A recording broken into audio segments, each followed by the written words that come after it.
Draw a card for turn. Land for turn is a polluted delta, and I will fetch to grab an underground sea. And then I'll pass. I'll go to my turn. Land for turn will be a command tower. I will cast a Chromox, imprinting a Cabal Ritual. Then I'll tap 2 for a Demonic Tutor. Finding this card and passing the turn. Here's a Savannah and a Jeweled Lotus. Crack Jeweled Lotus, turn 1 Ishai. Draw a card for turn. Here is a Scalding Tarn that we're gonna sacrifice. Finding a Watery Grave to cast an Imperial Seal, and Ishai can grow. Finding this Rhystic Study and putting that on top of my library. Casting Mana Crypt, Ishai can grow, and then I pass turn. We will draw a card. Land for turn is an Ancient Tomb. Cast Malcolm. I'll cast Mox Opal. Trigger Ishai. And I will pass turn after that. Cast the Mana Crypt. I'll tap 3 to cast a Bergi, triggering Ishai. I'll cast a Jeweled Lotus, triggering Ishai, triggering Bergi as well. I'll crack Jeweled Lotus, tap for black, cast a Tymna. Then I'm gonna use my 3 floating mana, sacrificing Chromox as initial cost to cast a Dargo, triggering Ishai, and then passing my turn. Scrubland, Pontus, let's race. Swing 10. No blocks, take 10. Second main, tap a white for an Esper Sentinel. I'll pass. Draw a card, Cavern of Souls, naming Assassin. I'm gonna cast a Rhystic Study. We could pay for Esper Sentinel, but if we do, he might punch me. Also, if we do, we're keeping mana. Actually, this Cavern of Souls taps for 0. Nah, I always pay my taxes, and I practice what I preach. I'm paying for this percent. Untap and draw. I'll go to combat attack Mons for 2. I take 2. Great, I'll make a treasure. Pirates do not pay taxes. I think they're in waters that aren't taxable anyways. Dark Ritual, tap Ancient Tomb, taking 2 life, cast Adnos. I draw. No one is paying their taxes, but it doesn't do anything.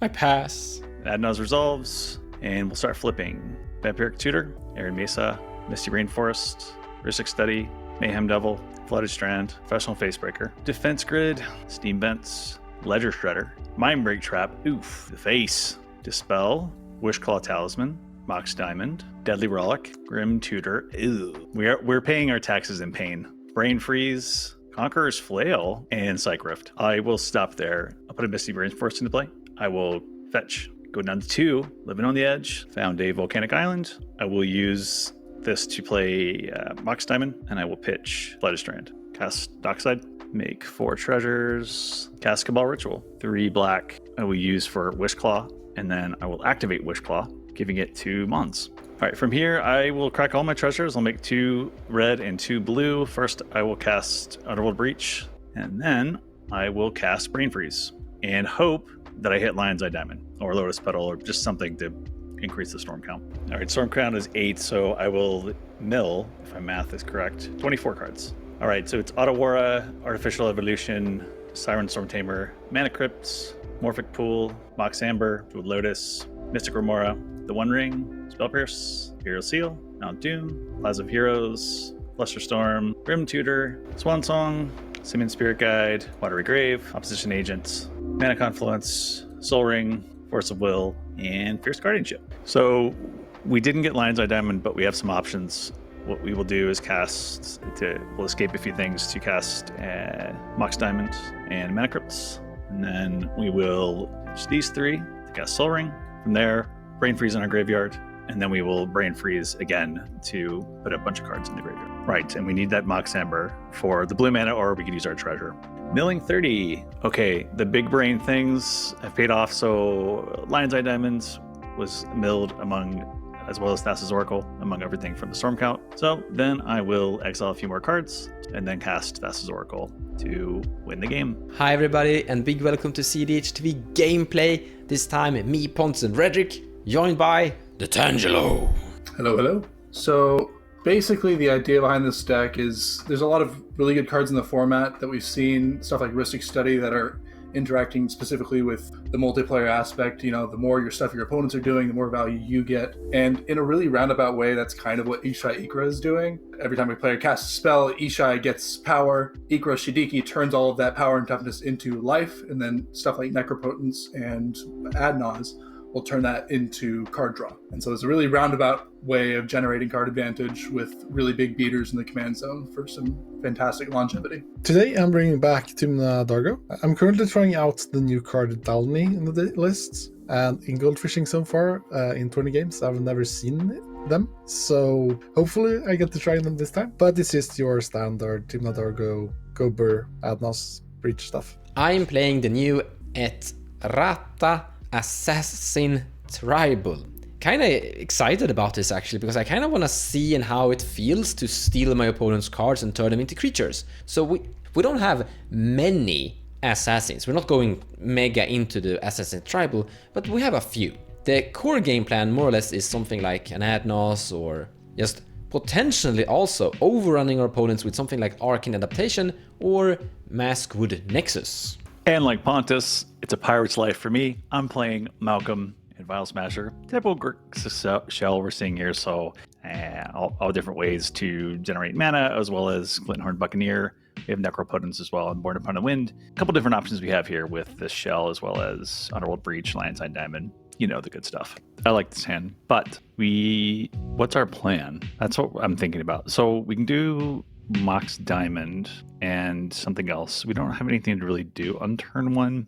Final Fortune is very tempting, but other than generating mana, I'm not quite sure what we could do with this. I mean, I don't want Dockside to be the trap. I am first. Usually I keep this if I'm playing fourth or something of that sort to generate more mana, but I don't really have many other options, so I'm going to go to second 7. All right, a little clunkiness here, but it's not terrible. I mean, right now we have 2 things in our hand for winning the game. That is Underworld Breach and Lion's Eye Diamond. The problem is that I don't have any red mana, so I would be reliant on that. However, a Vampiric Tutor could fetch me up something to generate that mana.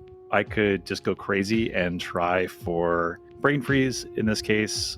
But again, not having that red mana is a little problematic, because how would I get Underworld Reach down unless I get something, fetch up something with Vampiric Tutor? Although Opposition Agent seems also very interesting. I don't know. I feel like there's several options here, but I'm going to have to fix the mana, and it feels really bad to get just a land with Vampiric Tutor when I could fetch up Brain Freeze. Now, the thing is, if I do... Well, with Vampiric Tutor, later on, I could fetch up something with Underworld Breach, use Underworld Breach to fetch up something with that. So I could try to get Malcolm on turn 2, and then I'd have enough mana later, as well as for Opposition Agent, things of that sort. So let's do it. I mean, we've got a couple different things, like 2 pieces of a win con in hand. I think we have to go for it. So take it away. All right, this hand is pretty okay. It's looking like a turn 2 Ristic, right, with the Imp Seal. Yeah, it feels a little awkward keeping a turn 1, first 7 with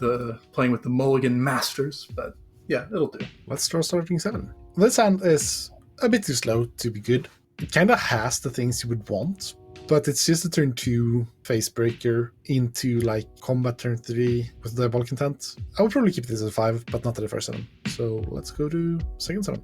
I don't think I should keep this, but it's pretty funny, so I'm gonna. This is turn 1, Tymna and Dargo, which sounds like a meme. Maybe I shouldn't. Wait, I think it's too memey. I think playing both commanders is the wrong call, because I want to use the gamble, but the gamble will always be really iffy. So I could go for like turn 1 Tymna, turn 2 gamble for wheel. When you have this much mana, it usually is a good thing to keep, but this is kind of sus. I actually think I'm going to keep this. Not going for both commanders turn 1, because I think that's the wrong call, but being kind of all in on the turn 2 gamble. Let's try that. This is a weird hand, but let's go. We only have 1 land and a very slow start, so mulligan the first 7. The Lightning Greaves is actually a little bit interesting, so Rapid Hybridization turn 1 into Lightning Greaves and then Commander turn 3 attack feels slow still. Reanimate is kind of fun if we're able to kill a wait, Rapid Hybridization into Reanimate. I mean, we can kill one of their cool creatures and then reanimate that cool creature. The chance of these guys having a cool creature to steal is not that good, so even though it's a cute line, like destroying a creature, reanimating their creature, I think I'm gonna mulligan this still. It's a little bit too slow. In the end, this is kind of the same. So we have a tutor, a assassin, mana vault, brainstorm. I actually think I'm gonna keep this hand because we do have a tutor. Ashnod's altar we can live without for a while. Brainstorm is good for like early construction because we have Misty Rainforest, and then we have the assassin. It's kind of equal to the lightning greaves because this is gonna be a turn 3 trigger still, but in the future turns following up from that, it's going to accumulate more value. And we can have the commander in play turn 2 because of the mana vault. Depending on what I draw, I actually might go for a turn 2 commander and be happy with that and hope that we develop into something good from there. But with that, let's start the match. Draw a card for turn. We're going to do Morphic Pool, play Mox Diamond, and Imprint Reanimate. If that's good, I'll pass turn. Mana Confluence, and I'll cast Imperial Seal. Fix card, and put it on the top of my deck, and good to go. Go to my turn. Land for turn will be a Seat of Brass. I will cast a Mox Opal. Then I will cast a Lionside Diamond. Then I'll cast a Chromox, imprinting a Final Fortune. Then I will tap 3 to cast my commander Tymna. Post Tymna resolving, I will pass my turn. Draw a card. Let's play this command tower and use that to cast a mana vault and pass the turn. At the end of your turn, Mons, I'm going to Vampiric Tutor. Here's the card, wiggling it in my hand, and I will put that on top and move to my turn. I will put a land into play. This Glittering Caves, which is something interesting with a luck counter, but yeah, it doesn't matter right now. So we'll tap these two and Chromox to cast Malcolm. Malcolm resolves, I will pass turn. Here's an Ancient Tomb. Lose 3 life to cast a Heuristic Study. Go to my turn. Let's start out by going to combat. I will swing Tymna at Tangelo. Tymna will connect, I'll gain 2 life and post-combat main phase, Tymna will trigger, and I'll pay 1 to draw 1. Pay a red to cast a Gamble, not paying for Heuristic Study. So I've been going back and forth there, because I actually can win now, because I have exactly enough to go for a Underworld Breach line. As long as I don't lose the 1 in 5, I have enough to actually do the whole line, where I just breach it out. I cast Breach, I crack LED to cast Gamble, I gamble for Altar of Dementia, and I start to mill them, or mill myself. And that's kind of the problem, because there is a Heuristic Study during all of this. But the chance of them drawing free interaction is actually pretty low. And if I'm lucky and discard SWAT or Arcane Signets, I can actually kill the Heuristic Study along the way. So I actually think this is a really good window. It's a classic where each and every player has stepped out for a value engine, and I just try to slide right on in and perform a win. So I'm going for this line. So watch me discard a Breach randomly. I didn't. Let's go. Land for turn is a Mana Confluence. I'll tap Mox Opal to Red Blast the Heuristic Study, not paying for Heuristic Study. I will draw and pass priority on Red Blast. I'm not protecting that thing anyways. Okay, Red Blast resolves. Post Red Blast resolving, I will cast this Breach. I pass. I will crack Lionside Diamond for 3 red, discarding a Deflecting SWAT. I'll use 1 red to flash back the Gamble, exiling Arcane Signet, Red Blast, and D-SWAT. So Gamble resolves, and I will find a Altar of Dementia and entomb it, because my hand is empty. I just realized that I needed that land as graveyard fodder. My math was off, because drawing off the Red Blast. But we can still go for a Hail Mary here, so let's do that, shall we? We'll cast a Dargo, sacrificing these 3. We'll then cast Lionside Diamond, exiling Tymna, Gamble. So my simulations didn't pan out because I wanted Red Blast Heuristic. It goes to show you that don't respect the Heuristic, just win through it. Because if I would have actually won here. I would have had that extra card in graveyard and not ran into this wall. But now we're here. This board state is worse than what I started the turn with. But it's the one I will pass with. What do we learn here, kids? Don't skip math lections. So I guess I will draw a card for a turn, play this Misty Rainforest, sacrifice that, finding a Watery Grave, use that and the Mana Vault to cast Cool Commander, and then I pass the turn. Take my turn. I will play a Badlands, move to combat, and I will send Malcolm at Tangelo. Declare no block. Sweet. Sweet. Make a treasure from combats. Sack this for a red. I'll tap this Glittering Cave. Cast Underworld Breach. No rhetoric. Learn from my mistake. Please, no. I thought I was gonna survive that thing. You blow up his Ristic Pontus. Daniel, do you have anything? I don't. I had nothing before. I have nothing now. Yeah. I will cast Lion's Eye Diamond. Then I will tap these two. Cast Brain Freeze. Mill 9 cards. 1, 2, 3, 4, 5, 6, 7, 8, 9. So from here, I will continue cracking Lion's Eye Diamond and making mana and milling my library, also casting Brain Freeze until I mill my library, and then I have enough mana and a large enough storm count to cast Thassa's Oracle with a nearly empty library or totally completely and win the game. So that was a moment where I had those cards in my hand and just had to wait for my turn. It's, one of those pressurized moments where you're just sitting and waiting, and I'm sure many of us have been in that situation, right? You're like, I got everything in my hand, but I've got to wait for 2 more people. And I think that Risk Study in both these cases with trying to do storm stuff would have been bad news. But yeah. Interested with how many cards I would have drawn if there was interaction. I don't know if even if there's let's see here. Orcish, Grand, Mystic Remora. Yeah, no. Probably not. Land. Oh, way too late. Revival does. What is that? Noxus. Noxus doesn't really work, maybe. I think. Keep going. No. Spirit that actually gives you green. You don't have any green to cast anything. I don't have green. I don't have a green to cast. No, Mox Yeah, Diamond, no, we're too far. There's nothing in here. Okay, I don't think that Ristic Study would have done much this game. About here, It wouldn't. the person who ever went for the combo would have won already. Exactly. We're just And that's exactly why I'm really comfortable just jamming into tapped out Ristic Study players early. Yeah. Because it usually just works.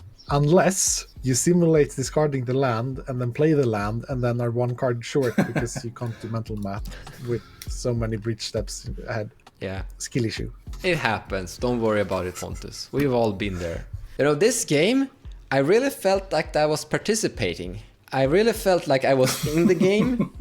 I was one among the team. I cast my commander. That's the thing that you do with this commander. That's what you do. That's the only thing I did this game. I performed their whole game. I think Mons is the real winner. He resolved Etrata. Yeah. How? I resolved the Dargo. That's more impressive, right? I always Without view Dargo. Ristic Study to kind of be the counter towards these stormy winds, actually. He's shaking. And I kind of actually agree with you there, Pontus, because maybe it's not. Because as early the storm can win, it's really hard that you actually have a card like a Force of Will or Force of Negation that you draw into with the Ristic Study. So Yeah. that's a little bit sad. It's really hard to combat how fast this format can actually be sometimes. I mean, if it gets back to my turn, maybe there's something there, but I'm just impressed. I mean, I've played against your build of this several times, Fontes, and I'm just so amazed by how fast it is. Like it's overwhelmingly fast. I played, I'm like, okay, maybe, but I mean, if you look at the clock in the game, like turn 2, before even turn 2 resolves or finishes, like you're already going for it. It should be actually very, be very added that I have an Otawara in my hand and I have a mana vault. So actually, to be completely fair, I didn't have the mana to interact on Pontus' turn because my land is tapped, I have a mana vault in play, so I can't cast Otawara. But if I would have had mana, if I didn't cast my commander, I would have had mana to interact on your turn, Redrick. But the reason I'm not doing that is because if I'm sitting here and holding my Otawara and not proceeding with my own game plan, I'm kind of falling behind and losing anyways. It's one of those damned if you do, damned if you don't. So it's kind of tricky in those situations to get somewhere. I mean, I had some interaction. I had a Psych Rift, Mana Drain, and I had a Demonic Tutor I could have put into something, but I need to see it back to my turn for that. I kept a very mid-rangey hand into 2 pretty quick decks. That's it for this time. A super fast win from Redrick, turn 3. That's how it is sometimes inside this format. Thank you so much for watching and have a nice day. Hope the next game is longer.